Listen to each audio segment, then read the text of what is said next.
करिए। हेलो दोस्तों, नमस्कार। कैसे हैं आप सब? मैं हूं मंगलेश्वर सिंह। आप सभी का स्वागत करता हूं परीक्षा मैनिया के ऑनलाइन प्लेटफॉर्म पर। जी चलिए, आपको बहुत बहुत शुभकामनाएं। आपका जीडी का एग्ज़ाम लगभग 10 एक दिन और बचा है, तो मुझे उम्मीद है कि आपकी तैयारी बहुत अच्छी चल रही होगी, और नहीं भी चल रही होगी तो आप अच्छी कर लेंगे, मुझे इतना भरोसा है। चलिए, जल्दी से जल्दी हमारे सेशन को शेयर कीजिए, और जो वीडियो को पहली बार देख रहे हैं वो चैनल को सब्सक्राइब कीजिए और अपने दोस्तों को शेयर कीजिए, ताकि ये जो फ्री क्लास है वो बेनिफिट ले सकें वो विद्यार्थी जो जीडी की तैयारी कर रहे हैं। ठीक है दोस्तों, चलिए आज हम कुछ महत्वपूर्ण क्वेश्चनों की बात करेंगे। ठीक है, ओके दोस्तों। ठीक है, देखिए पहला क्वेश्चन क्या है? वक्ता। क्वेश्चन क्या है? वक्ता का विलोम। वक्ता शब्द का विलोम। वक्ता क्या होता है? वक्ता वो होता है कि जब किसी मंच से जो अपने वक्तव्य को रखे, जो भाषण दे रहा है या फिर कुछ बातें बता रहा है, वो हो गया वक्ता। ठीक है, वक्ता। वक्ता का विलोम क्या होगा? वक्ता। वक्ता शब्द का क्या पूछा है? वक्ता का विलोम पूछा है। ठीक है, वक्ता समझ में आ गया। आयोजक, प्रयोजक, श्रोता, व्याख्याता। आयोजक, आयोजक जो उसका आयोजन करा रहा है। ठीक है, आप जिस सभा में है उसका जो आयोजन करा रहा है वो क्या है? आयोजक है। वक्ता क्या है? वो सभा को जो संचालन कर रहा है वो क्या हो गया? वक्ता हो गया। ठीक है, और आयोजक जो सभा को चला रहा है। ठीक है, और दूसरा आता है प्रयोजक। प्रयोजक क्या होता है? वो जो सभा को संचालित करने वाली जो मंडली होती है, या जिसे हम कहते हैं स्पॉन्सरशिप, है ना, तो वो क्या हो गया? प्रयोजक। ठीक है, और बचा क्या? श्रोता और व्याख्याता। तो व्याख्याता तो आपको पता होगा, जो व्याख्या कर रहा है, और श्रोता तो जो सुन रहा है। तो वक्ता क्या हो गया? वक्ता जो स्टेज पर आकर के, मंच पर आकर के जो भाषण दे रहा है वो वक्ता हो गया। मंच जो संचालन कर रहा है वो क्या हो गया? वक्ता हो गया। और श्रोता क्या हो गया? जो उसको, वक्ता को जो सुन रहा है, श्रोता हो गया। तो वक्ता क्या है? वक्ता जो संचालन कर रहा है वो क्या हो गया? वक्ता। और श्रोता क्या हो गया? उसका विलोम हो गया, क्योंकि ये बोलने वाला हो गया, ये सुनने वाला हो गया। ठीक है, तो दोस्तों क्या हुआ? वक्ता का विलोम क्या होगा? श्रोता होगा दोस्तों। ठीक है, चलिए, वक्ता का विलोम क्या होगा? श्रोता होगा। ठीक है, नेक्स्ट क्वेश्चन की ओर ध्यान देंगे। विघ्न का विलोम है। अब जैसे विघ्नहर्ता किसे बोला जाता है? भगवान श्री गणेश को, है ना। तो विघ्न का विलोम क्या है? बाधा, निर्विघ्न, स्थिर और सर्वत्र। देखिए, विघ्न का क्या विलोम है? विघ्न और बाधा ये दोनों समानार्थी शब्द हैं। और विघ्न और स्थिर, स्थिर मतलब जो शिथिल हो गई है, बिल्कुल रुक गई है। सर्वत्र, सर्वत्र का मतलब जो सभी जगह विद्यमान है ना। फिर क्या होगा? विघ्न का विलोम क्या होगा? निर्विघ्न। दोस्तों विघ्न का विलोम क्या होगा? निर्विघ्न होगा दोस्तों। ठीक है, विघ्न का विलोम क्या होगा? निर्विघ्न होगा। चलिए आगे देखते हैं। हाँ, रथी। रथी क्या होता है कि जब ये मान लीजिए कोई रथ है, ठीक है, ये कोई रथ है, ठीक है, जो भी है आप समझ लीजिए अपने अकॉर्डिंग। ठीक है, तो ये जो रथ पर जो सवार है वो क्या है? रथी, है ना। वो युद्ध के लिए जा रहा है या फिर जो भी है, तो वो क्या हो गया? रथी हो गया। सारथी, सारथी कौन है? सारथी जो युद्ध को चला रहा है। ये जो यहाँ पे व्यक्ति बैठा है, ये जो घोड़े पर चाबुक मार रहा है और घोड़ा चल रहा है, रथ चल रहा है, तो ये क्या हो गया? सारथी हो गया, है ना। सारथी का, चाहे वो रथ का सारथी हो, चाहे वो आपके जीवन का सारथी हो, सारथी का बहुत ही महत्वपूर्ण योगदान होता है। महाभारत का जो युद्ध था, एक विशाल सेना और कुछ सैनिकों के बीच, जिसे हम कौरव पांडव के नाम से जाने जाते हैं, वो युद्ध की जो काया पलट है वो एक सारथी की वजह से हुआ। और सारथी कौन थे? भगवान श्री कृष्ण। तो जीवन में हमेशा एक सारथी रखो, कृष्ण की तरह होना चाहिए, जो आपको हर मोड़ पर गाइड करे, है ना। ये नहीं कि आपका सारथी ऐसा हो कि आपके रथ को लेकर खुद गड्ढे में जाए और आपको भी लेकर डूबे, है ना। तो ऐसे सारथियों से बचना है। हमें कैसा सारथी रखना है? भगवान श्री कृष्ण की तरह, जो आपको बिल्कुल स्वर्ग तक लेकर जाए, है ना।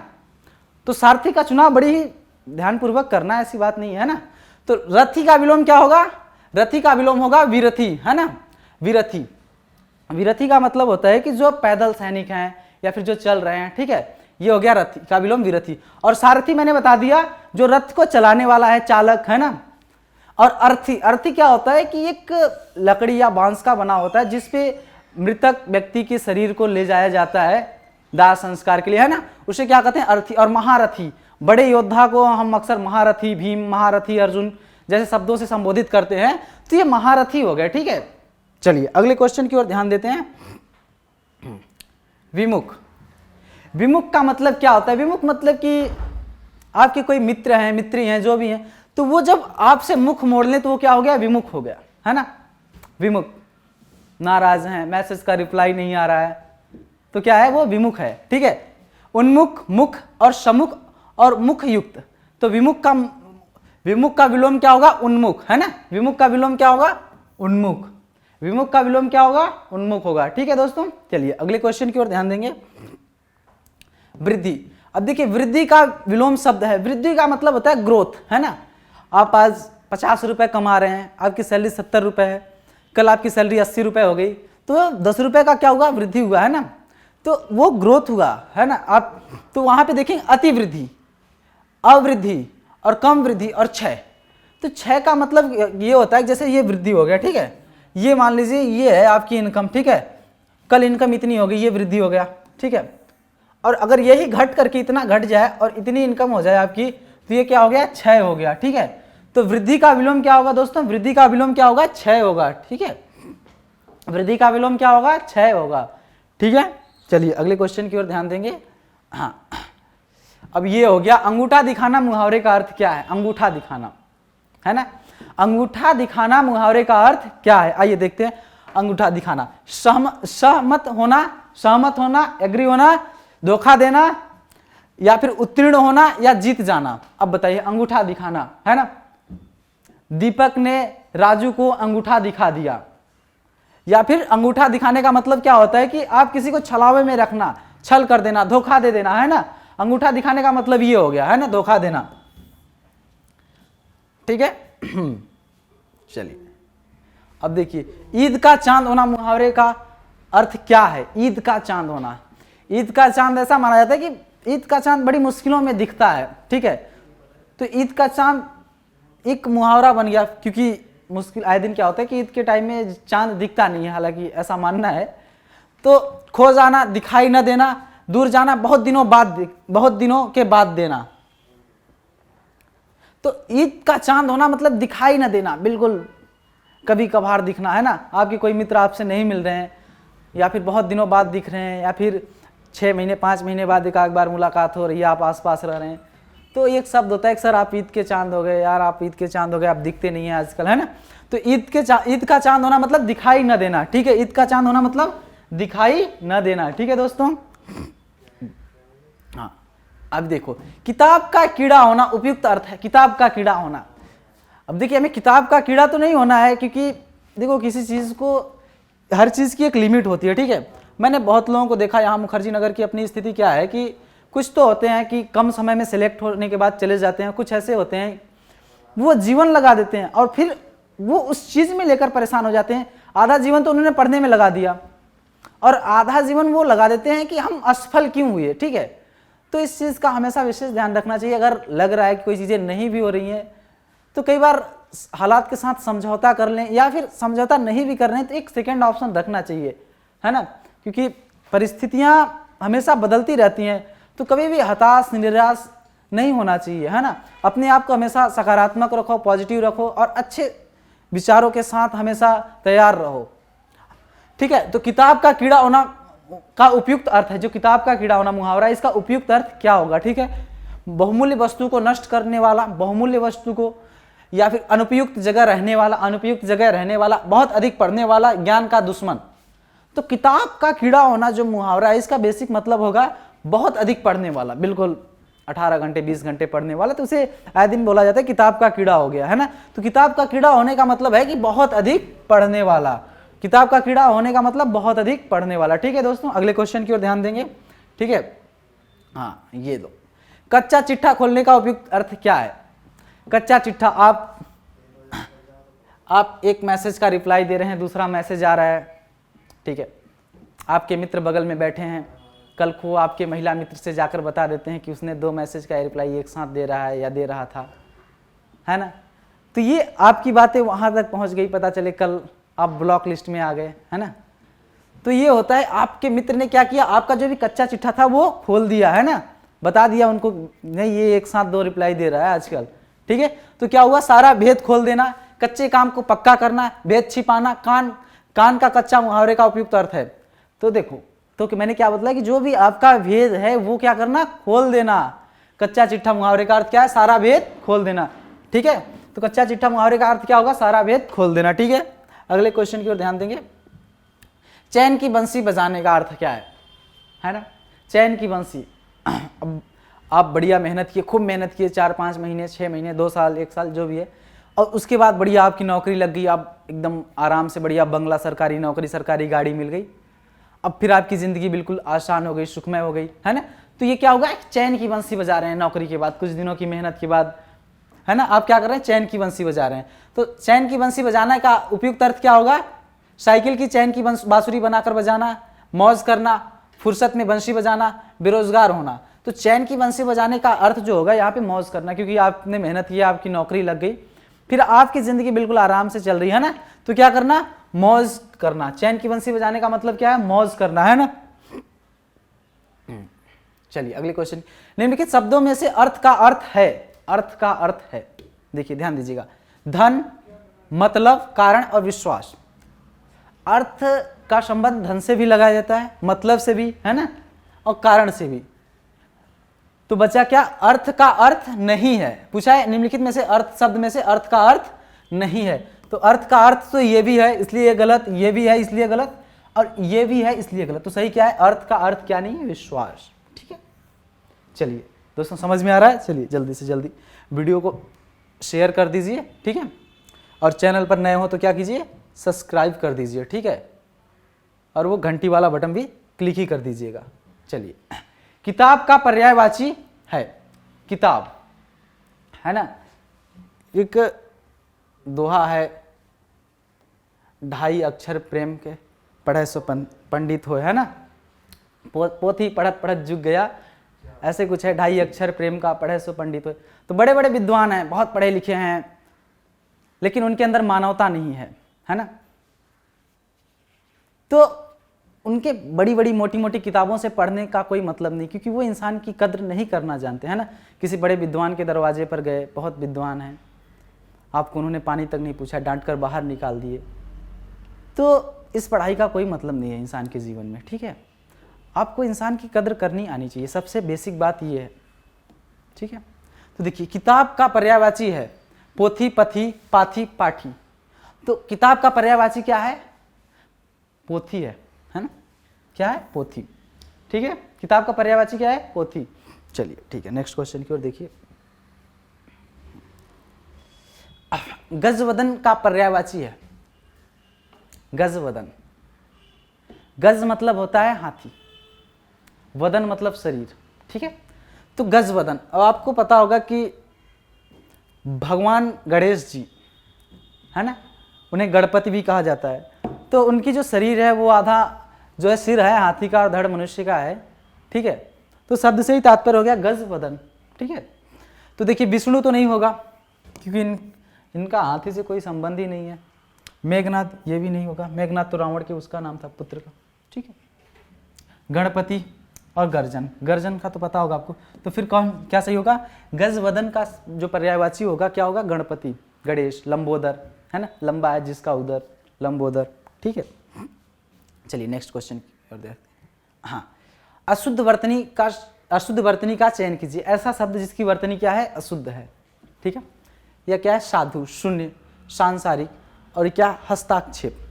तो दोस्तों इसमें अशुद्ध वर्तनी चुनना है। तो ये सही है इसलिए ये गलत हो गया, ये भी सही है, सांसारिक है इसलिए ये भी गलत, शून्य ये भी सही इसलिए गलत। तो ये सही होगा क्योंकि अशुद्ध वर्तनी चुनना है। क्या लिखा है, हस्ताक्षेप, जबकि होगा क्या,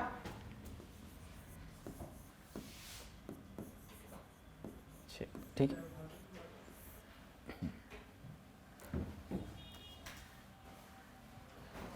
आपका उत्तर क्या होगा, ये होगा, ठीक है। तो क्या होगा, हस्तक्षेप, ठीक है। अगले क्वेश्चन की ओर ध्यान देंगे। अगला क्वेश्चन, निम्नलिखित में से शुद्ध वर्तनी शब्द है। शुद्ध वर्तनी, सांप्रदायिकता, सांप्रदायिकता, सांप्रदायिकता, सांप्रदायिकता। तो देखिए क्या होता है, सांप्रदायिकता, है ना, न्यूज़ में पढ़ते हैं सांप्रदायिक दंगे हुए, है ना। आए दिन आप तो, हालांकि बहुत कॉमन सी बात हो गई, हर महीने हर हफ्ते किसी न किसी चैनल पर किसी न किसी न्यूज़ डिबेट में सांप्रदायिक दंगे का अक्सर जिक्र किया ही जाता है। तो सांप्रदायिकता का मतलब होता है धार्मिक, है ना। तो क्या होता है, शब्द क्या होता है, सांप्रदायिकता, है ना, सांप्रदायिकता, ठीक है, धार्मिक दंगे, है ना। चलिए अगला क्वेश्चन को ध्यान देंगे। निम्नलिखित में से कौन सी शुद्ध वर्तनी है, शुद्ध वर्तनी है, अंजलि, अनजलि, अंजलि, ये हो गया अंजलि यहाँ, ठीक, अंजलि। देखिए अंजलि क्या होता है कि जब दोनों हाथों को ऐसे जोड़ते हैं तो जो गड्ढे नुमा संरचना बनती है इसे अंजलि या अंजुलि कहते हैं ना। तो ये क्या होगा, शुद्ध वर्तनी का चयन कीजिए। तो ये गलत है, ये भी गलत है, ये भी गलत है, ये शुद्ध है, ठीक है, अंजलि। ठीक है दोस्तों, समझ में आ रहा है आप लोगों को। चलिए ठीक है, मैं आप लोगों को एक बार फिर से विश्वास दिला दूं, बिल्कुल सिलेक्टेड क्वेश्चन है। मैं ज़्यादा तो नहीं, लेकिन इतना दावा कर सकता हूं कि आपके अच्छे नंबर आ जाएंगे हिंदी विषय में, ठीक है। आप इन क्वेश्चनों का बिल्कुल अभ्यास करें, ठीक है दोस्तों। चलिए, अवसर के अनुरूप बदल जाने वाले को कहते हैं, अवसर के अनुरूप।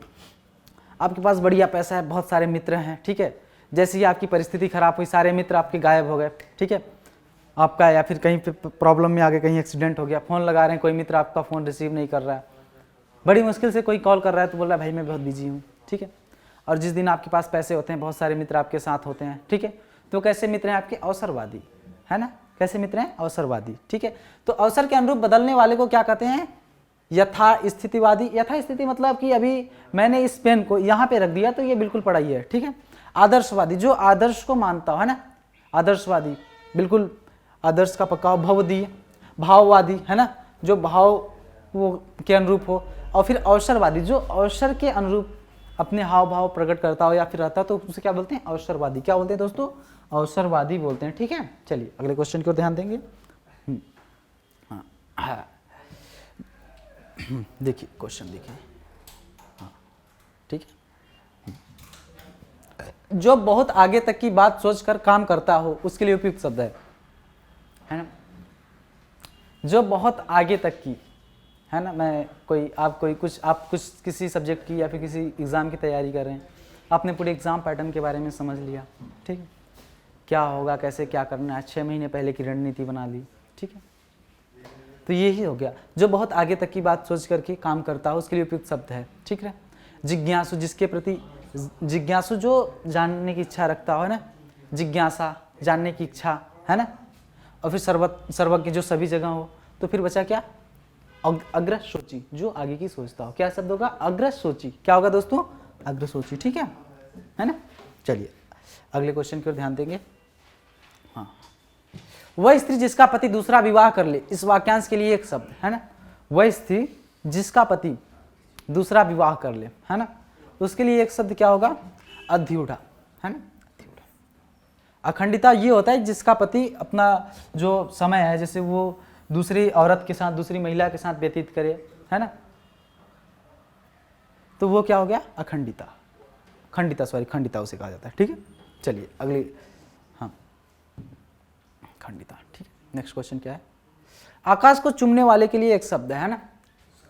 देखिए कहा जाता है गगनचुम्बी इमारतें हैं, है ना, बड़े बड़े शहरों की जब बातें होती हैं तो गगनचुम्बी इमारतें जो हैं हमेशा छूटती नहीं हैं, चाहे वो वैध हो चाहे अवैध हो, चाहे ट्विन टावर ही भले क्यों ना हो, ठीक है। तो आकाश को चूमने वाले के लिए एक शब्द है, ऊंचाई, गगनचुंबी, आकाशचुंबी और आकाशदीप, ठीक है, ठीक है। तो गगन को चूमने वाली जो इमारतें होती हैं, बहुत विशाल का इमारतें होती हैं, गगनचुंबी इमारतें कहा जाता है ना, जो कि लगभग आकाश को छू रही हैं। छू क्या रही है, भाव है कि नहीं, बहुत ऊंची इमारतें हैं ना, क्या कहता है, गगनचुंबी कहा जाता है, ठीक है, क्या, गगनचुंबी। और ये होता है, ये क्वेश्चन एक और आता है, आकाशदीप, है ना। आकाशदीप क्या होता है, ये होता है कि आकाशदीप होता है जब रात को जो जहाज़ें वगैरह चलती हैं पानी वाली, तो उनमें जो लाइटें लगाई जाती हैं ना, आकाशदीप के नाम से संबोधित किया जाता है, ठीक है। चलिए अगला क्वेश्चन देखते हैं, वह हमारी 20 क्वेश्चन कंप्लीट हो गया, ठीक है दोस्तों। हाँ देखिए, बहुत अच्छी लाइन है ना, जिंदगी में इतनी शिद्दत के साथ अपने किरदार को निभाओ कि पर्दा गिरने के बाद भी तालियां बजती रहे। हाँ दोस्तों, ये बहुत अच्छी लाइन है। आप जो भी काम कर रहे हो उसे इतनी शिद्दत से, इतने दिल से करिए, जिंदगी में अपने किरदार को इतनी शिद्दत से निभाओ, जिंदगी में अपने किरदार को इतनी शिद्दत से निभाओ, पर्दा गिरने के बाद भी लोगों की तालियां बजती रहें दोस्तों। चलो, आपको बहुत बहुत शुभकामनाएं। वीडियो को शेयर करें और चैनल पर नए हैं तो सब्सक्राइब करें, अपने मित्रों को शेयर करें ज़्यादा से ज़्यादा। धन्यवाद दोस्तों।